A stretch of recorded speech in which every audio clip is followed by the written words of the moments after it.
Selama-lamanya Engkau milik kami milik-Mu ya Tuhan. Selama-lamanya kami mau menyembah-Mu karena setiap hari kami mengalami kasih-Mu. Setiap hari kami mengalami kuasa-Mu. Setiap hari kami mengalami mujizat-Mu. Kami hidup oleh karena anugerah Tuhan. Hari demi hari kami boleh jalani, minggu demi minggu kami boleh lalui, bulan demi bulan, bahkan tahun demi tahun kami boleh lalui dalam anugerah Tuhan yang sempurna. Kami bersyukur karena malam hari ini kami boleh diberikan kembali kesempatan untuk datang beribadah kepada Tuhan. Kami bersyukur karena hari ini kami boleh bersama-sama umat Tuhan di berbagai-bagai daerah, dari berbagai-bagai denominasi gereja boleh bersatu hati untuk mengambil waktu untuk merendahkan diri di hadapan Tuhan, berpuasa. Kami melakukan hal ini ya Tuhan, karena kami rindu ada perkara-perkara dahsyat Allah kerjakan dalam hidup kami. Terlalu baik Tuhan atas hidup kami. Itu sebabnya ya Bapa, biarlah setiap umat yang olehnya Tuhan percayakan untuk beribadah, baik ibadah dalam doa pagi maupun doa puasa ini, kami selalu mengalami terobosan dalam hidup kami. Sebab kami percaya, kami pegang janji firman-Mu, barang siapa mencari kerajaan Allah serta kebenarannya terlebih dahulu, maka kepadanya ditambah-tambahkan segala apa yang baik. Malam hari ini, kalau ada beberapa orang yang mungkin sudah mulai beristirahat, tapi kami datang mencari wajah Tuhan. Kami rindu berdoa, kami rindu bersyafaat, kami rindu membawa setiap pokok-pokok doa kami. Tapi sebelum kami melakukan hal itu, kami rindu Tuhan bekali kami dengan firman-Mu. Tuhan, sampaikan sesuatu bagi masing-masing kami. Kami umat-Mu, kami perlu Tuhan, kami perlu firman-Mu. Sampaikan sesuatu ya Roh Kudus, urapi kami dengan roh hikmat dan wahyu, sehingga kami mengerti akan kebenaran, dan biarlah kebenaran ini yang memerdekakan hidup kami. Di dalam nama Tuhan Yesus Kristus kami berdoa. Sama-sama kita katakan amin. Haleluya. Puji Tuhan, Tuhan Yesus baik. Selamat malam Bapak Ibu Saudara dikasih dalam Tuhan. Selamat bergabung dalam ibadah online doa puasa, di mana sepanjang hari ini kita berpuasa. Dan saya bersyukur melalui doa puasa ini banyak orang boleh bersaksi melalui grup WhatsApp kita yang sudah kita buat, komunitas doa pagi. Ada banyak orang bersaksi bahwa ada mereka yang baru memulai bersama-sama berpuasa gitu ya kan. Mereka terkagum-kagum bagaimana Tuhan memberikan kekuatan. Ini yang selalu saya bilang, bagian kita kerjakan, karena kekuatan dari sorga akan memampukan kita. Bagian kita buat, karena kita percaya kekuatan yang tidak terbatas, yang berlimpah-limpah itu Tuhan anugerahkan buat setiap kita. Kita mulai aja dulu, kita melangkah aja dulu ya kan, sehingga pada akhirnya kita sungguh boleh melihat Tuhan yang memampukan setiap kita. Dan kita bersyukur di malam harinya kita boleh beribadah dan mendengarkan firman Tuhan. Mari kita ambil Alkitab kita di rumah kita masing-masing.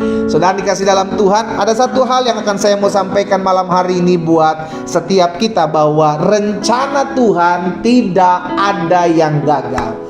Sama-sama bilang sama saya, tidak ada kegagalan dalam setiap rancangan Tuhan. Sama-sama bilang sama saya, tidak ada kegagalan dalam setiap rancangan Tuhan. Kalaupun sampai ada gagal, itu bukan Tuhan yang salah. Jelas dari pihak kita sebagai manusia tidak meresponi apa yang Tuhan janjikan, karena dasarnya adalah firman Tuhan. Nah, ini yang akan kita pelajari sama-sama. Kenapa sampai ada rancangan Tuhan gagal dalam hidup kita? Yang tadinya Tuhan sudah menyediakan sesuatu yang baik, tiba-tiba berantakan, tiba-tiba hancur. Seringkali bukan karena Tuhan menggagalkannya, tapi kita yang menggagalkannya. Sehingga akhirnya saudara dikasih dalam Tuhan, setiap kita mesti menyadari apa penyebab kegagalan ini ya. Kita belajar sama-sama terlebih dahulu. Kita mesti tahu bahwa Tuhan pasti menepati janjinya. Kita lihat sama-sama dalam Yeremia pasal 29 ayat 11. Yeremia pasal 29 ayat 11, firman Tuhan bilang begini, sebab aku ini mengetahui rancangan-rancangan apa yang ada padaku mengenai saudara dan saya. Tuhan tahu, sama-sama bilang sama saya, Tuhan tahu.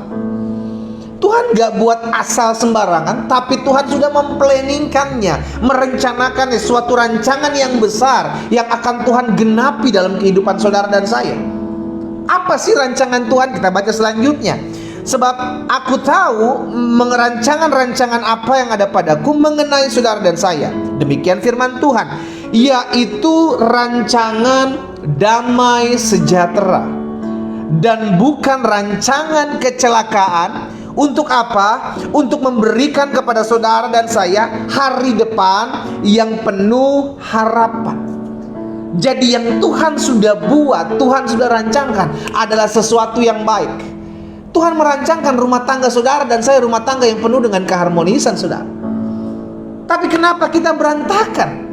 Tapi kenapa ada rumah tangga yang hancur?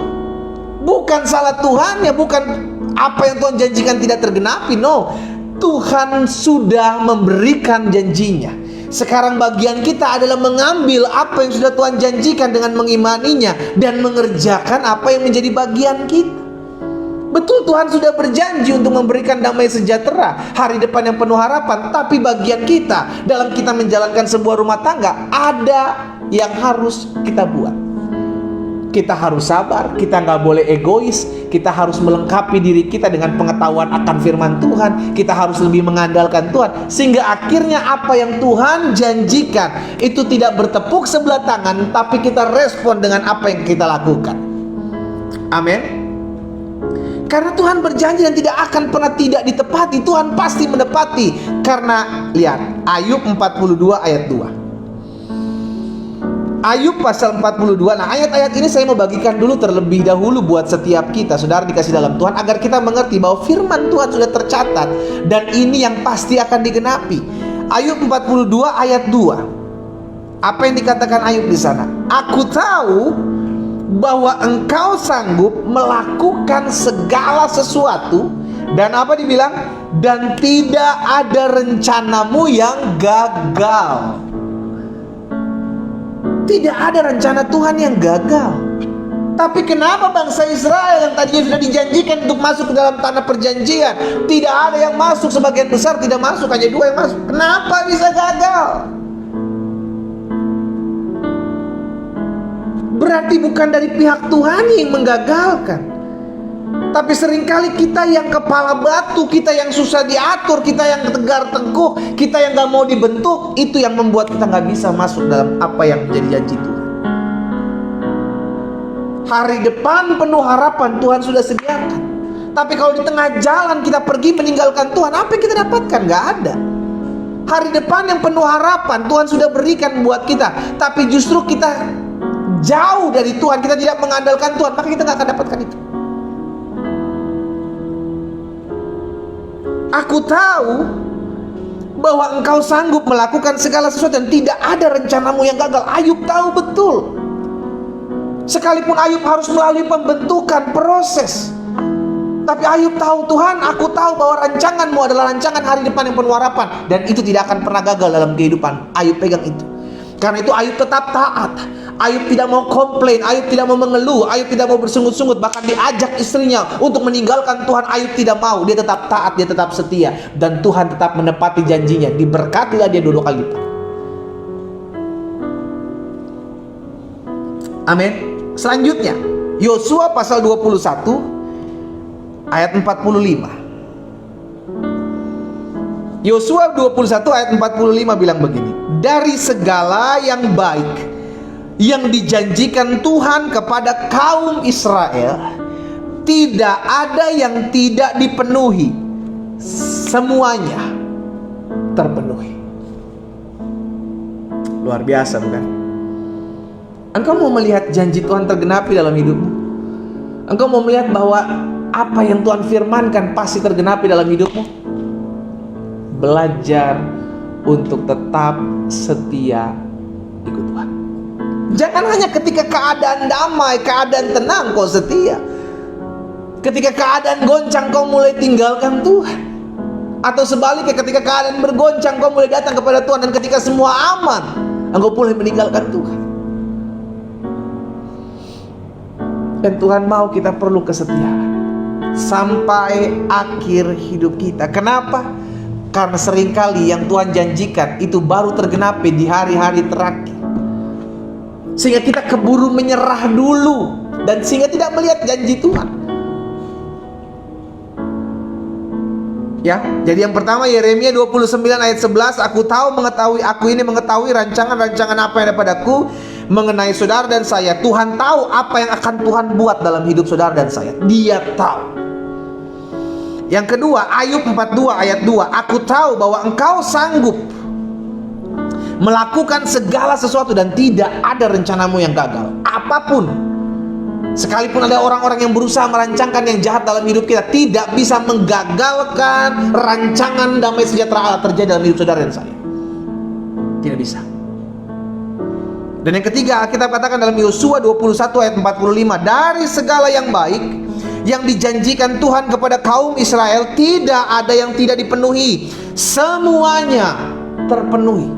Jadi apa yang Tuhan pernah janjikan itu pasti digenapi. Tuhan janjikan apa pada setiap kita? Engkau tidak akan turun, kau naik, kau jadi kepala dan bukan ekor. Itu tergenapi. Katakan amin dong. Yes. Apa yang Tuhan janjikan? Tuhan janjikan kalau engkau taat, kalau engkau berdoa, kalau engkau percaya apa yang kau doakan, itu yang akan kau terima. Yesus bilang, itu yang pasti terjadi karena itu janji. Selama engkau tidak melenceng ke kanan dan ke kiri, hidupmu lurus, engkau akan diberkati dan beruntung akan apa yang kau kerjakan. Itu janji. Singa muda boleh merana kelaparan, tapi orang-orang yang takut akan Tuhan tidak akan kekurangan satu apapun yang baik. Itu janji. Ada begitu banyak janji Tuhan yang harus kita pegang. Akulah Tuhan yang menyembuhkanmu selama engkau taat, engkau setia. Aku tidak akan pernah menimpakan penyakit-penyakit yang kutimpakan kepada orang-orang Mesir. Itu janji. Bagaimana janji itu bisa tergenapi dalam kehidupan kita? Ketika kita setia. Kita belajar untuk taat, kita belajar sangkal diri, kita belajar pikul salib. Memang gak gampang jadi orang Kristen. Ada kalanya hidup kita digoncang, ada kalanya hidup kita digosipin, ada kalanya hidup kita difitnah. Tapi gak peduli, karena saya tahu saya tidak pernah berjalan sendiri. Saya tahu saya hidup bukan karena apa kata orang tentang saya. Penilaian-penilaian orang terhadap saya tidak mempengaruhi kasih Tuhan dalam hidup saya. Katakan amin. Jadi hidup kita bukan berdasarkan apa yang kita lihat. Itu yang Rasul Paulus katakan. Kita hidup bukan karena melihat, kita hidup karena percaya. Akan apa? Janji Tuhan yang pasti tergenapi. Satu ayat lagi, Yesaya 55 ayat 11. Yesaya pasal 55 ayat 11. Demikianlah firmanku. Wow. Demikianlah firmanku yang keluar dari mulutku. Lihat, setiap janji yang sudah Tuhan ucapkan gak bisa ditarik sama dia. Beda kalau manusia janji, dia bilang ya tar ya besok ya tar ya besok ya. Makanya ada istilah tarso, entar besok. Manusia yang berjanji masih bisa diingkari. Tapi Tuhan bilang begini, apa yang keluar dari mulutku, firman yang keluar dari mulutku, ia tidak akan kembali kepadaku dengan sia-sia, melainkan akan melaksanakan apa yang kukehendaki dan berhasil dalam apa yang kusuruhkan kepadanya. Jadi setiap firman yang keluar dari mulut Tuhan itu pasti, bukan mudah-mudahan. Sekali lagi saya ulangi, itu pasti, bukan mudah-mudahan terjadi. Tapi kenapa pendeta ada banyak orang yang tidak mengalami janji Tuhan? Ya contoh sederhana yang kita tahu umat Tuhan. Bukankah Tuhan menjanjikan pada saat mereka keluar dari tanah Mesir, aku akan membawa engkau masuk dalam satu negeri yang berlimpah susu dan madunya. Bukan hanya buat Yosua dan Kaleb, Tuhan berjanji buat seluruh umat Israel pada saat mereka keluar dari tanah Mesir. Tapi kenapa cuma 2 yang masuk? Ini yang akan kita pelajari. Ya, ini yang akan kita lihat sama-sama. Karena saya pelajari begini, Tuhan tidak pernah merancangkan yang jahat dalam hidup anak-anak Tuhan. Yakobus 1 ayat 17, setiap pemberian yang baik datang dan anugerah yang sempurna datang dari Tuhan, datang dari atas, dari Bapa segala terang. Pemberian yang baik, anugerah yang sempurna itu datang dari Tuhan. Itu sebabnya kita mengerti, apapun yang Tuhan izinkan terjadi itu selalu mendatangkan kebaikan. Sekalipun kita belum mengerti, sekalipun yang kita lihat ini tidak sesuai dengan apa yang kita doakan, tapi izinkan saya hari ini ingatkan kita, pemberian yang baik, anugerah yang sempurna itu datang dari Tuhan. Mungkin kita belum mengerti kenapa hal itu terjadi. Mungkin kita belum pahami kenapa hal itu bisa terjadi. Tapi Allah turut bekerja di dalam segala sesuatu untuk mendatangkan kebaikan buat saudara dan saya. Ujung-ujungnya baik. Mungkin sekarang kita belum lihat itu kebaikan, tapi di balik semua penderitaan yang kita alami, Tuhan sedang merancangkan sesuatu yang dahsyat. Ya. Jadi kita mesti ingat bahwa ada hal-hal yang tidak digenapi oleh Tuhan, bukan dari sisi Tuhan. Karena firman Tuhan bilang, kalau apa yang keluar dari mulutku, apa yang janji aku sebutkan, aku keluarkan dari mulutku, firmanku tidak akan pernah kembali kepadaku dengan sia-sia, melainkan pasti akan tergenapi, pasti akan terjadi. Tapi kenapa tidak mereka ada orang-orang yang tidak mengalami? Nah, kita lihat. Yang pertama, kenapa ada orang-orang yang tidak masuk dalam rencana Tuhan, tidak masuk dalam janji-janji Tuhan tidak tergenapi? Yang pertama, contohnya siapa? Angkatan pertama bangsa Israel. Ya, mereka gagal. Mereka tidak menikmati, mereka tidak masuk ke dalam rencana Tuhan, tidak masuk dalam janji Tuhan. Itu yang tadi saya bilang. Coba kita lihat dalam Keluaran pasal 3. Kita lihat dulu janji ini diberikan, saudara. Janji ini diberikan, tapi nggak mereka nikmati. Keluaran 3 ayat 17.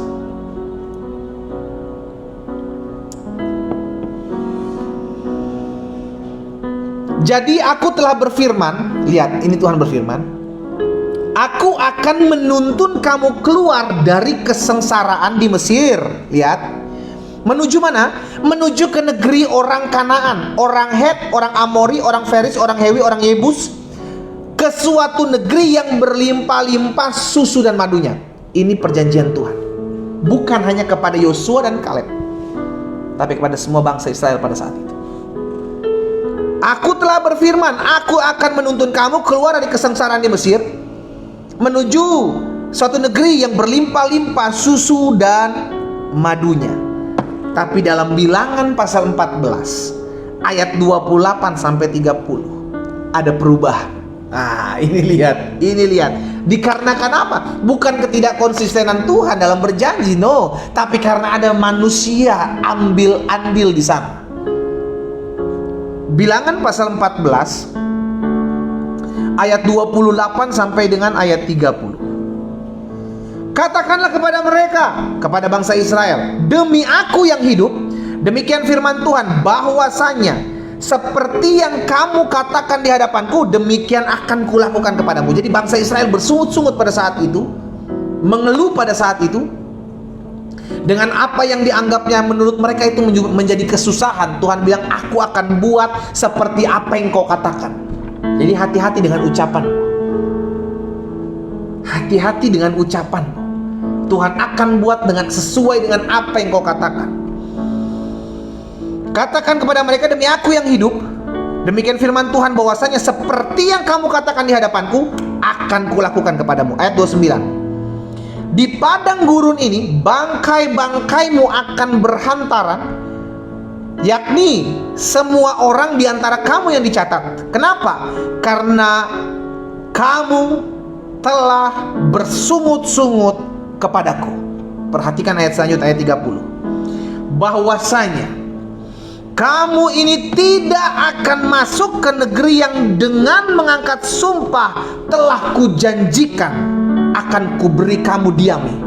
Tuhan ingat akan apa yang dia sudah janjikan di dalam Keluaran 3:17 tadi yang kita baca.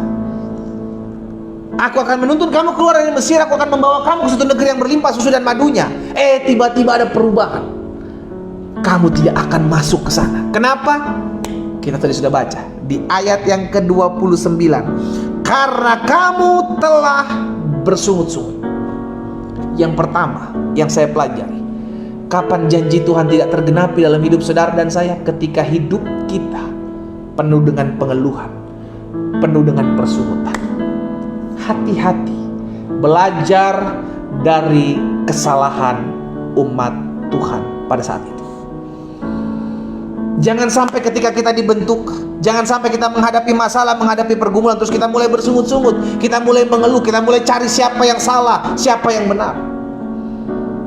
Kalau memang Tuhan izinkan kita harus mengalami kesusahan, jalani, mengucap syukur. Kenapa? Karena itu yang Tuhan kehendaki. Tadi pagi kita sudah belajar dalam doa pagi, bagaimana ada kuasa, ada mujizat di balik bersyukur, di balik ucapan syukur. Kenapa? Karena itu yang Tuhan kehendaki. Di dalam Yesus Kristus, mengucap syukurlah dalam segala hal. Dalam segala hal maksudnya apa? Sekalipun kau harus menderita, sekalipun kau harus mengalami sakit penyakit, sekalipun kau harus dihianati, kau dikecewakan, kau dirugikan, mengucap syukur. Kenapa? Karena Dia Tuhan, Dia tahu apa yang Dia buat dalam hidup kita. Dia tidak pernah gagal. Sekalipun kita pikir kita gagal, Dia tidak pernah gagal. Jadi kapan rencana Tuhan, kapan janji Tuhan tidak tergenapi dalam hidup kita? Ketika kita mulai hidup mengeluh, bersungut-sungut, komplain. Tuhan murka melihat orang-orang yang mengeluh. Yang kedua saya pelajari, kapan kita tidak mengalami janji Tuhan terjadi dalam kehidupan kita. Contoh yang kedua, jadi yang pertama tadi angkatan pertama bangsa Israel ya saudara ya. Karena mereka bersungut-sungut, mereka tidak menikmati janji Tuhan. Yang kedua, kita belajar dari Saul. Saul dijanjikan menjadi seorang raja, tapi Saul gagal. Saul gagal. Kita lihat dalam 1 Samuel pasal 9 ayat 15 sampai 17. Ayat 15 sampai 17. Tetapi Tuhan menyatakan kepada Samuel sehari sebelum kedatangan Saul, demikian, besok kira-kira waktu ini aku akan menyuruh kepadamu seorang laki-laki di tanah Benyamin. Engkau akan mengurapi dia menjadi raja atas umatku Israel, sebab ia akan menyelamatkan umatku dari tangan orang Filistin. Sebab aku telah memperhatikan sengsara umatku itu karena teriaknya telah sampai kepadaku. Ayat 17. Ketika Samuel melihat Saul, maka berfirmanlah Tuhan kepadanya, inilah orang yang kusebutkan kepadamu. Orang ini akan memegang tampuk pemerintahan atas umatku. Jadi siapa yang memilih Saul? Tuhan. Apa Tuhan salah pilih? No. Tuhan gak pernah salah pilih. Kita yang salah melangkah. Tuhan gak pernah salah pilih orang. Tapi seringkali ketika Tuhan pilih kita, di tengah perjalanan, kedagingan menguasai kita. Tuhan gak salah milih Saul, Tuhan tahu. Itu sebabnya Tuhan bilang sama Samuel, pilih, aku sudah memilih dia, urapi dia. Tapi apa yang terjadi? Apa yang terjadi? Saul gagal karena tidak taat. Jadi yang kedua saya pelajari, Saul gagal menjadi raja pilihan Tuhan karena ketidaktaatannya. Karena ketidaktaatan Saul. Padahal Samuel bilang sama Saul, padahal tadinya Tuhan mau mengokohkan kerajaanmu, tapi karena kau tidak taat. Ini yang saya bilang, seringkali di balik ketidaktaatan kita akan ada kehancuran-kehancuran yang terjadi dalam hidup kita. 2 hari sebelumnya atau kemarin saudara ya, kemarin dalam ibadah doa pagi saya juga bahas kan tentang mujizat selalu dimulai dengan sebuah ketaatan.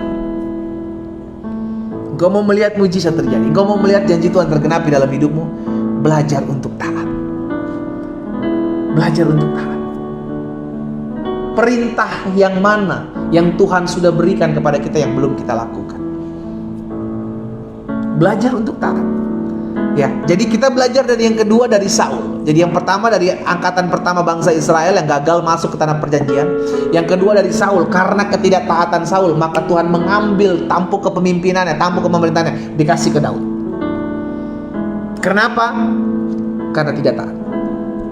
Disuruh apa sama Samuel, tapi apa yang dilakukan Saul? Samuel bilang sama Saul, tunggu 7 hari, aku datang mempersembahkan korban, baru engkau berperang. Tapi Saul memaksakan dirinya karena udah ketakutan. Dia mulai membakar korban, padahal itu tidak boleh dilakukan. Ya, jadi Saul gagal. Saul tidak mengalami janji Tuhan dalam kehidupannya karena ketidaktaatan. Yang pertama karena pengeluhan, persungutan. Yang kedua karena ketidaktaatan. Yang ketiga, kita belajar dari Simson. Ada umat Israel yang tidak menikmati janji Tuhan, ada Saul yang tidak terus mengalami janji Tuhan, dan yang ketiga ada Simson. Kenapa Simson? Simson adalah hakim dari suku Dan. Dia dipilih Tuhan pada saat ada di kandungan ibunya. Ditahirkan oleh Tuhan menjadi nazir Allah pada saat ada di kandungan ibunya. Lagi-lagi Tuhan yang pilih.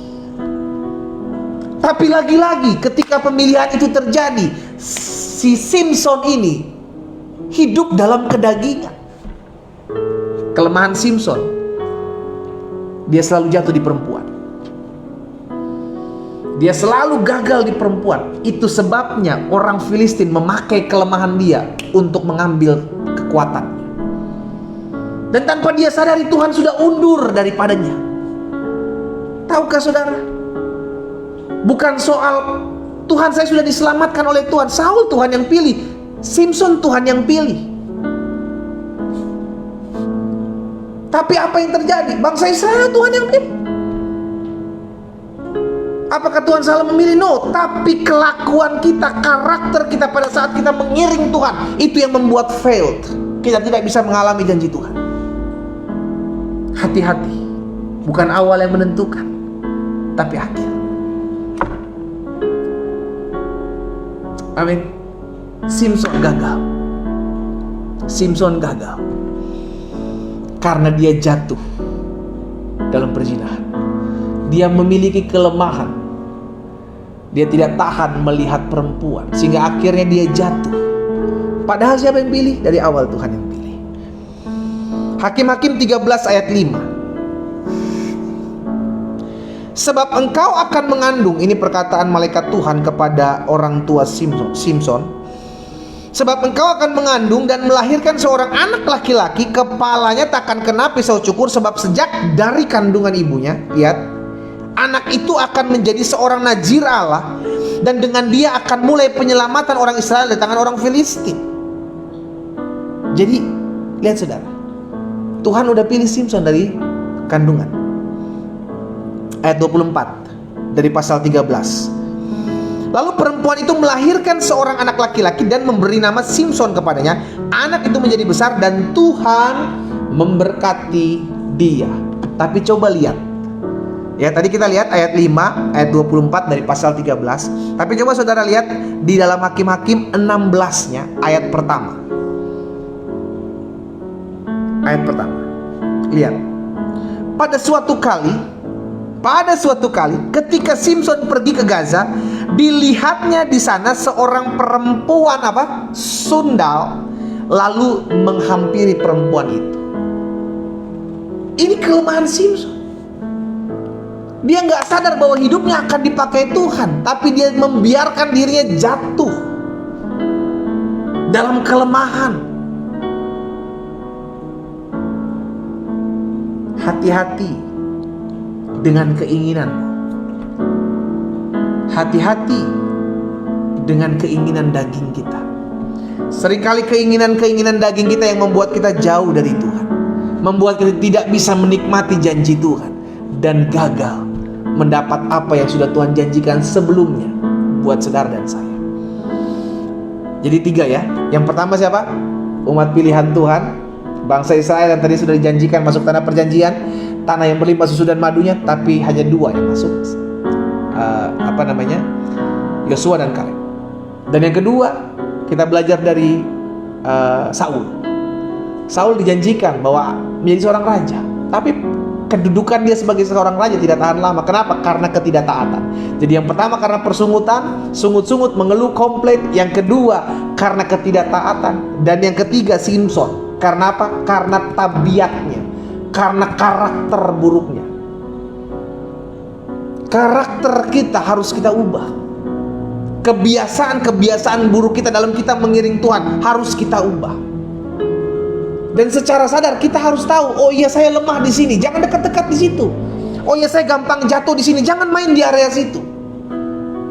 Kenapa? Karena kalau kita sengaja, dengan kita tahu kita sudah gampang jatuh, kita sengaja main di sana, kita sedang memberi diri untuk jatuh. Hati-hati. Hati-hati. Dan yang keempat, ini masih orang yang dipilih Tuhan Yesus, saudara. Siapa? Yudas. Siapa yang pilih Yudas? Tuhan Yesus. Lihat ya, 4 bahasa. Yang pertama, umat pilihan Tuhan, Israel, Tuhan yang pilih. Terus yang kedua, Saul sebagai raja, Tuhan yang pilih. Terus yang ketiga, Simson, Tuhan yang pilih untuk menjadi hakim bagi bangsa Israel. Dan yang keempat, dalam perjanjian baru, Yudas, Tuhan yang pilih, satu di antara 12 murid Yesus. Akhirnya dari keempat ini menjadi contoh buat kita. Bukan soal, tapi saya udah terima Yesus kok, saya aman, betul. Tapi lihat akhir hidupmu. Lah, dari keempat contoh ini siapa yang pilih? Tuhan semua. Kita pun Tuhan yang pilih, kita diselamatkan. Makanya Yesus bilang, bukan kamu yang memilih aku yang memilih kamu, untuk kamu pergi dan menghasilkan buah. Betul. 4 contoh yang tadi kita lihat, baik umat Israel, Saul, Simson, dan terakhir Yudas, ini Tuhan yang pilih. Demikian pula kita. Tapi kalau kita nggak berjaga-jaga, kita bisa fail, kita bisa gagal, kita bisa nggak mengalami janji Tuhan, kita nggak bisa mengalami apa yang Tuhan janjikan sebagai negeri yang berlimpah susu dan madu. Hati-hati.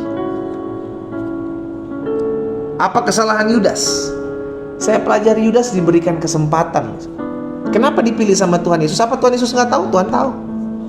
Dia tahu. Tapi itulah hebatnya Tuhan kita. Dia selalu memberikan kesempatan buat kita untuk berbalik, untuk belajar, untuk bertobat. Saya percaya Tuhan Yesus tahu Yudas bakal mengkhianat. Tapi kenapa masih dipilih? Ya memang untuk menggenapi rencana Tuhan dalam menyelamatkan manusia, betul. Tapi Yudas secara tidak langsung dia diberikan kesempatan. Kalau memang dia bertobat, kenapa saya tahu dia diberikan kesempatan? Karena Yesus pernah tegur Yudas. Yesus pernah tegur Yudas. Coba saudara lihat ya, dalam Matius 26 ayat 21. Matius 26 ayat 21 bilang begini. Dan ketika mereka sedang makan, jadi murid-murid bersama dengan Tuhan Yesus sedang makan, Yesus berkata, aku berkata kepadamu, sesungguhnya seorang di antara kamu akan menyerahkan aku. Yesus tegur. Yesus tegur. Harusnya Yudas sudah tahu dan dia harusnya wah, ketahuan gua nih. Tapi apa yang selanjutnya dikatakan? Lompat ke ayat 24. Lihat di ayat 24 dari Matius 26. Anak manusia memang akan pergi sesuai dengan apa yang tertulis tentang dia, tetapi celakalah orang yang olehnya anak manusia itu diserahkan. Lihat, memang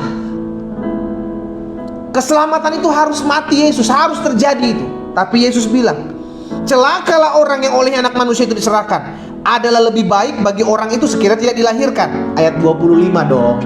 Ayat 25 dong. Apa Yudas bilang? Yudas yang hendak menyerahkan dia itu menjawab, katanya, bukan aku ya Rabi. Kata Yesus kepadanya, engkau telah mengatakannya.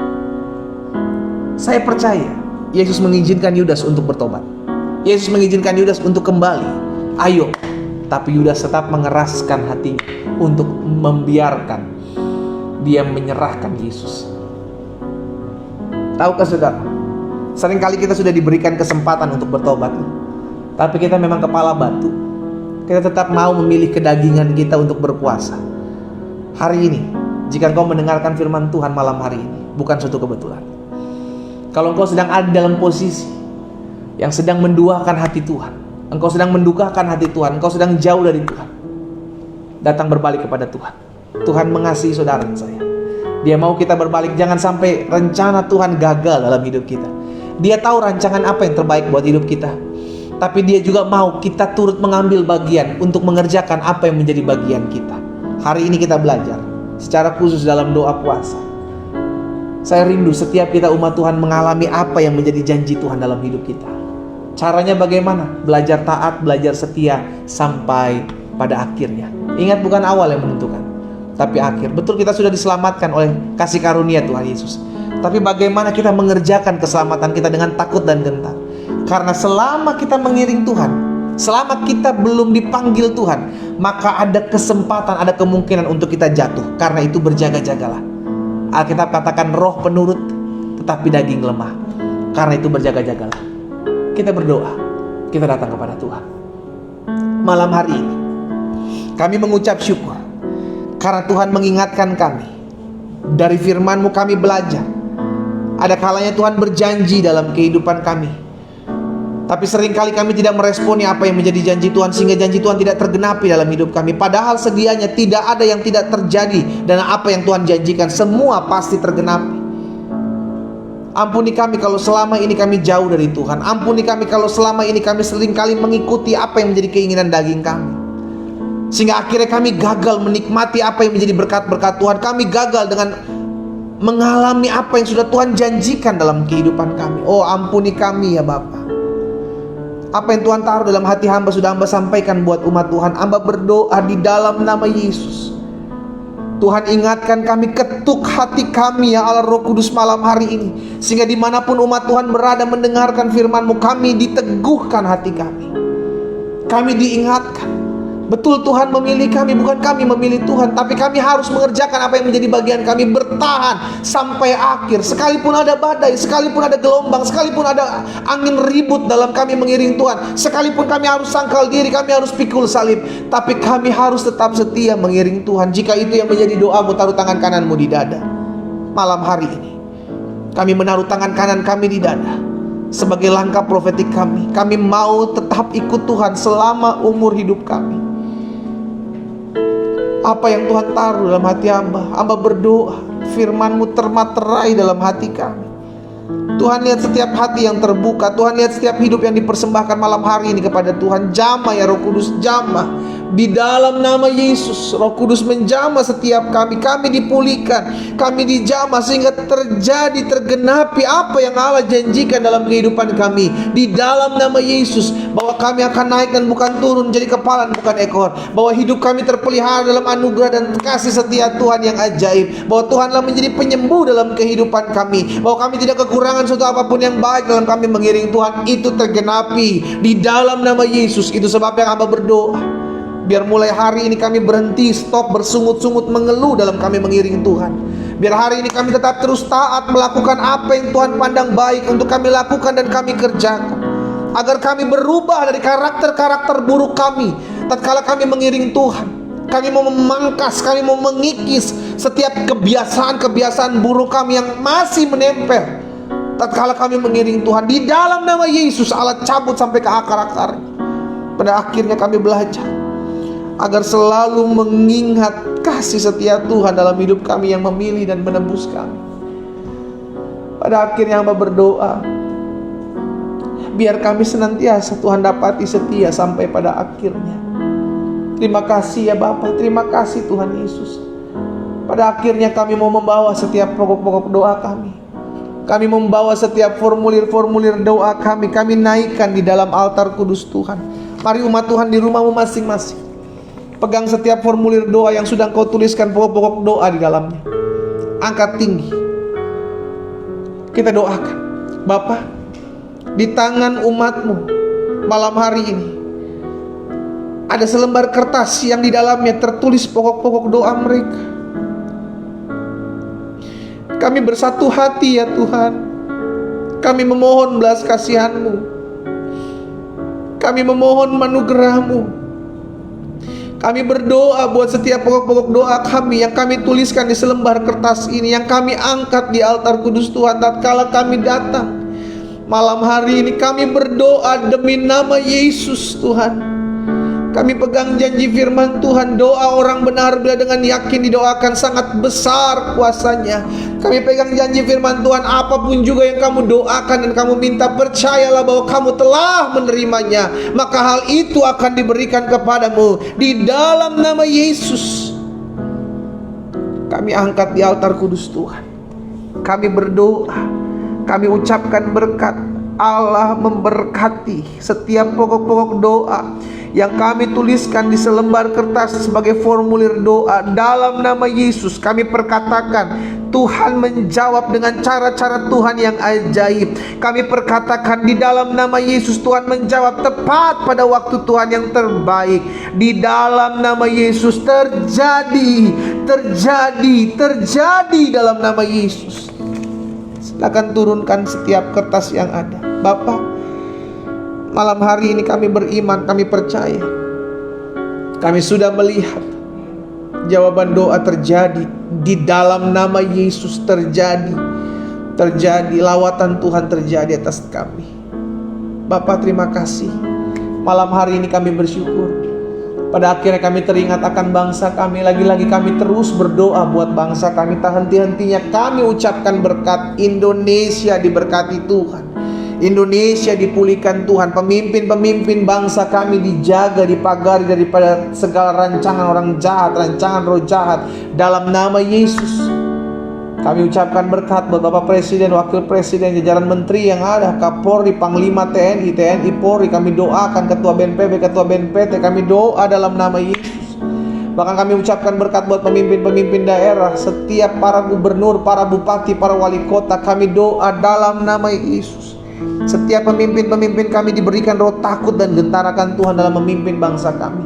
Kami terus ucapkan berkat buat mereka yang berdiri di garda terdepan. Tuhan berkati para dokter, para suster, para perawat rumah sakit, perawat kesehatan. Dalam nama Yesus kami ucapkan berkat mereka dijaga, disertai, dilindungi Tuhan. Bahkan kami berdoa ya Tuhan Yesus, setiap kutuk-kutuk yang dilemparkan atas bangsa kami, setiap kutuk-kutuk yang dilemparkan atas dunia ini, bahkan bahwa akan ada gelombang ketiga pandemi COVID, kami patahkan dalam nama Yesus. Tidak terjadi atas bangsa kami.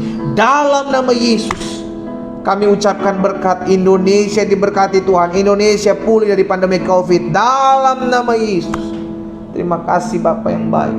Pada akhirnya kami bersyukur buat malam hari ini. Hamba ucapkan berkat buat setiap umat Tuhan. Pada malam hari ini, berkati umat-Mu di mana-mana tempat mereka berada ya Allah. Bertambah-tambahkan roh kesetiaan untuk mereka mencari Tuhan.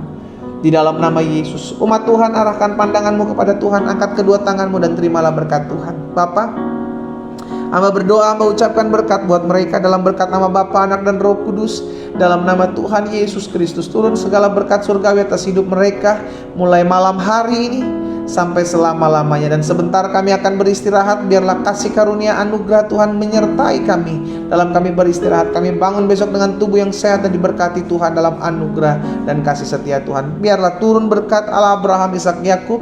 Di dalam nama Tuhan Yesus Kristus kami terima.